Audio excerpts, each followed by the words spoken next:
আসসালামু আলাইকুম রহমতুল্লাহ। দর্শক, সূরাতুত তাওবার শেষ দুই আয়াত অত্যন্ত ফজিলতপূর্ণ। এই আয়াত দুটি যদি কেউ প্রতিদিন আমল করতে পারে, আল্লাহ চাহে তো তার জীবন পরিবর্তন হয়ে যাবে। দর্শক, আয়াত দুটি পাঠ করে এরপরে আমরা এর ফজিলত জানব। আয়াত দুখানা হচ্ছে বিসমিল্লাহির রহমানির রহিম।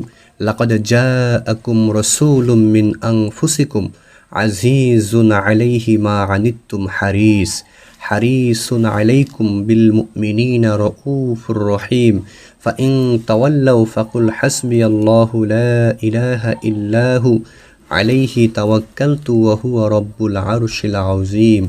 দর্শক, এখানে বাংলায় সুন্দর করে উচ্চারণ দেওয়া আছে। আপনারা যারা আরবি না পারেন বাংলা দেখে মুখস্থ করে নেবেন ইনশাআল্লাহ।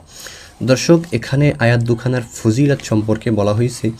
এক নম্বর ফজিলতে বলা হয়েছে, কোনো ব্যক্তি এ আয়াত শরীফ প্রত্যেক ফজর নামাজের পরে পাঠ করবে, আল্লাহ তাআলা রহমতে সকল প্রকার রোগ থেকে মুক্তি পাবে, সফল হবে, সম্মান বৃদ্ধি পাবে, অভাব অনটন দূর হবে এবং বিপদ আপদ থেকে মুক্তি পাবে এবং তার আয়ু বৃদ্ধি পাবে।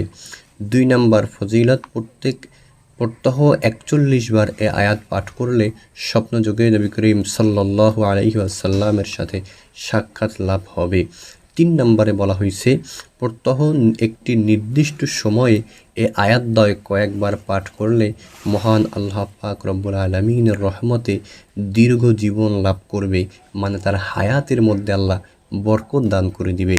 দর্শক, ভিডিওটি ভালো লাগলে অবশ্যই একটি লাইক দিবেন, চ্যানেলটি সাবস্ক্রাইব করে পাশে থাকা বেল আইকনটি বাজিয়ে দিবেন।